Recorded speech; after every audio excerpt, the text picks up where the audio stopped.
इसहाक अहमद यूसुफ।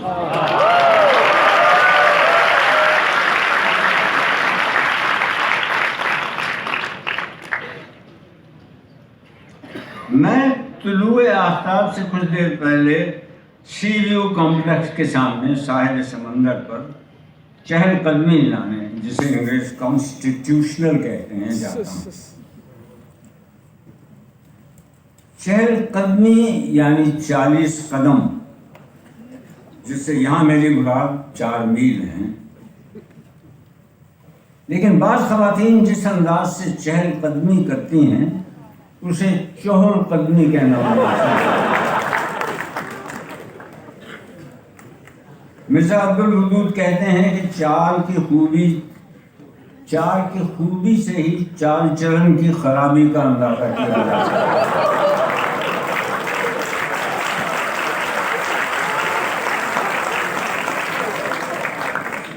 इस क़यामत का नज़ारा किसी को सामने से आते देखकर नहीं होता, पीछे से देखकर ही होता है।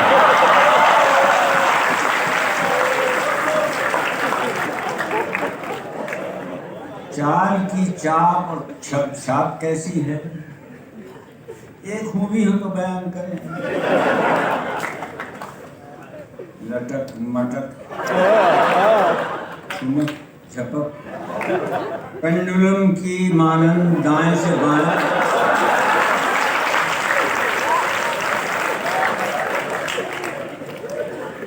इस तरीके से रिगल करना और दाएं बाएं लहरा के चलना फिराम नाज के क़यामत ढाने के अनगिनत अंदाज हैं। यानी लहती लचकती, लहराती, लजाती, जगती, गजगामिनी, पीछे मुड़ मुड़ के देखना कि अब भी कोई भूल रहा है ये सभी।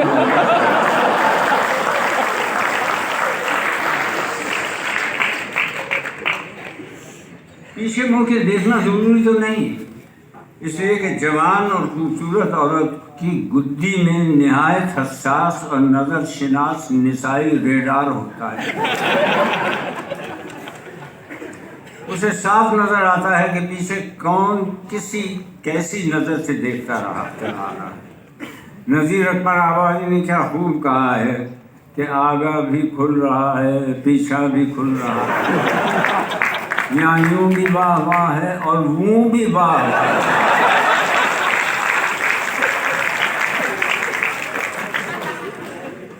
वाह वाह तो हम वो के इस्तेमाल पर करेंगे जिसको जालिमों ने मतरूक करार दे रखा है।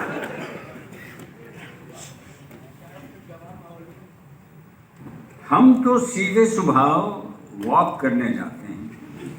अफसोस ये है कि वॉकिंग का कोई मौजू और ढंग का मुतरादिफ कम अज़ कम मेरी कलमी दस्तरस से बाहर है। टहलना के मानी इल्मी लुगत मुअल्लफ़ा वारिस सरहिंदी में आहिस्ता आहिस्ता तफरीह के वास्ते फिरना कहा जाता है। 22 जिल्दों पर मुश्तमिल उर्दू लुगत मुरत्तबा उर्दू बोर्ड में टहलने के मानी आहिस्ता आहिस्ता चलना और मटरगश करना दर्ज हैं, और सनद में ये मोतबर इबारत नकल है कि इस्तिंजा करते हुए टहलते और खुले बाजारों में चक्कर लगाते फिरते रहना। मैं वॉकिंग का तर्जुमा सैर या हवाखोरी करने के हक़ में बिल्कुल नहीं, इसलिए कि उनसे एक ऐसा अहद याद आता है जब उमरा और रऊसा और शुरफा पालकी या ताम झाम में या खुद से बेहतर नस्ल के घोड़े पर सवार हवाखोरी के लिए निकलते थे। हवाखोरी की इसलिए और हवाखोर की इस्तिलाह मुझे इसलिए भी नहीं भाती कि एकदम जहन में खोरी और खोर की दूसरी सूरतों और किस्मों की तरफ है, और सबके सब वाहियात हैं। मसलन रिश्वत खोरी, चुगल खोरी, आदम खोरी, शराब खोरी, सूद खोरी, मुर्दार खोर। हलाल खोर का तज़किरा मैंने क़सदन नहीं किया, इसलिए कि इससे मुराद एक बहुत ही मेहनती, ताबेदार और मिस्कीन किस्म के तबका है, यानी मेहतर और भंगी।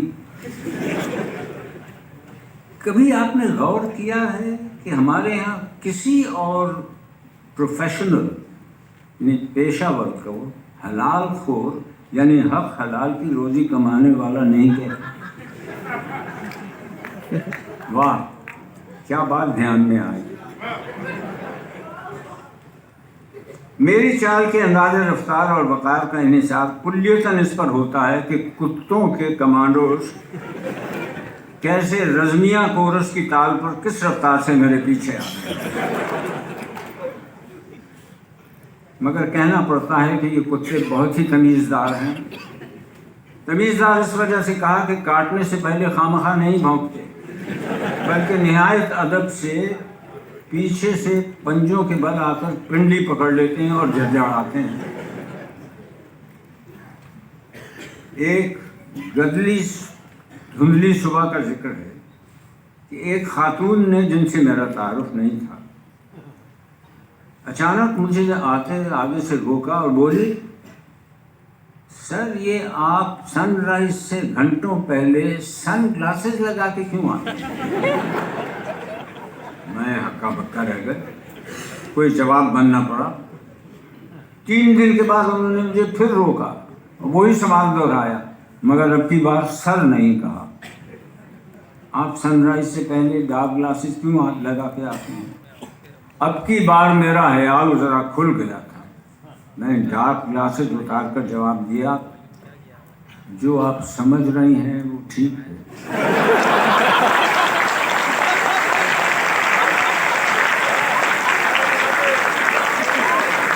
बहुत आला।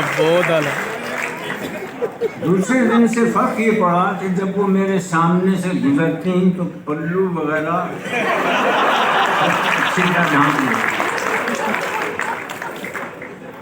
कुछ दिन के बाद न जाने उनके दिल में क्या आई कि डार्क ग्लासेस लगा के आने लगी।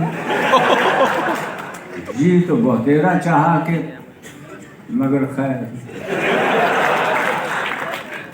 इसे वाक़या कहिए या मुजाहिदा कहिए या मुकालमा कहिए, और जो जिसमें कहिए, इसके 2 माह बाद इन्हीं खातून को इसी जगह एक कुत्ते ने काटा। कुत्ते से यहाँ मेरी मुराद कुत्ता ही है।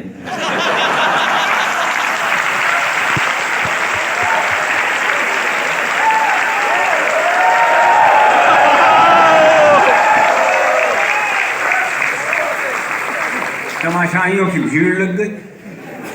मैं उन्हें अपनी कार में घर छोड़ने गया। उनका शौहर तो जख्म देखते ही पागल हो गया और बाबा से बुलंद कुत्तों के अजीज़ों के बारे में ऐसे जज्बात का इजहार करने लगा जिन्हें नेक ख्वाहिशात कभी नहीं कहा जा सकता। सुनने में आया कि उसने रेंजर्स के एक सिपाही से जो साहिल पर तैनात था कहा कि मैं इस कुत्ते को अपने पिस्तौल से शूट करना चाहता हूँ। उसने कहा, हम यहाँ फायरिंग की इजाज़त नहीं दे सकते, तुम्हें क्लिफ्टन कैंटोनमेंट बोर्ड से वास्ता कायम करना पड़ेगा। उन्हें फ़ोन किया तो जवाब मिला, आप क्लिफ्टन थाने से इजाज़त लें। क्लिफ्टन थाने से बात की, उन्होंने कहा, जनाब आली, आपको मालूम होना चाहिए कि आप डिफेंस के जिस फेज़ में रिहाइश पजीर हैं वो इलाका दरख्शा पुलिस स्टेशन में लगता है। मतलब ये है कि वहाँ जाके मत्था फोड़ी करें। उस पुलिस स्टेशन को फ़ोन किया तो एक कांस्टेबल डपट के बोला कि आप डिप्टी कमिश्नर साउथ को शरिया आम पर फायर करने की दरख्वास्त दें और कल सुबह 11 बजे तशरीफ लाकर अपने पिस्तौल का बोर और अपने पिस्तौल का लाइसेंस चेक कराएं। ये सुनते ही उन मौसूफ का सारा गुस्सा हरण हो गया। खूंरेजी के अक़दाम से बाज आए। उन्हें एकदम से ख्याल आया कि 5 साल से उन्होंने अपना लाइसेंस रिव्यू नहीं कराया। बौखलाहट में पूछने लगे कि अगर मैं कुत्ता न मारूं तब भी क्या 11 बजे थाने में लाइसेंस चेक कराना?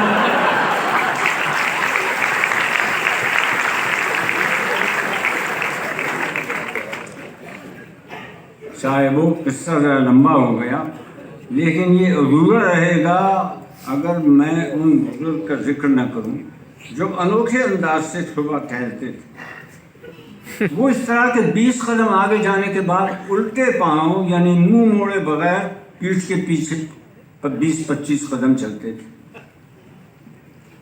वो कई जगह टकरा चुके थे, कई खवातीन भी उनके पिछले बम्पर से टकरा चुके, तस्बीह समेत गिर चुकी। एक दिन मुझसे न रहा गया, वो हस्बे आदत अपने खिलाफ वज़ा फिक्री साहिल पर शंटिंग कर रहे थे। मैंने उनके पिछले बम्पर से बम्पर टकरा कर उन्हें दिया।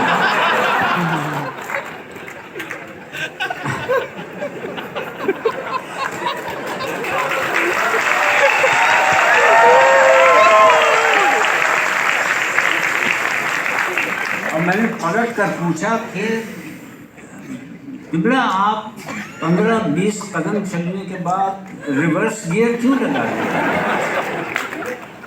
बोले इससे कूलों के वो पट्टे मजबूत होते हैं जो सीधा चलने में इस्तेमाल में नहीं होते।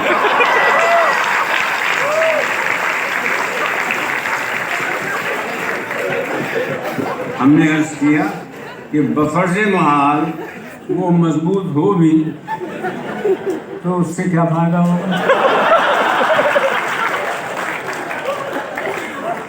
फरमाया फिर इसी से मैं दुगनी रफ्तार से पीछे चल सकता।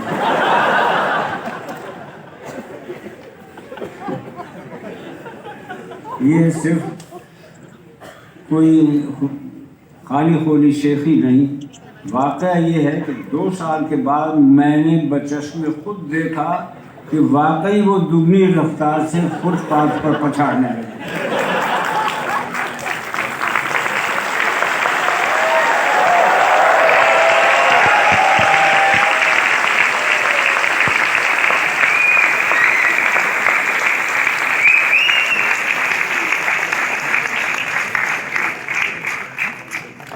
ये कैसे हो सकता है कि इब्ने इंशा को भी इसमें मारा?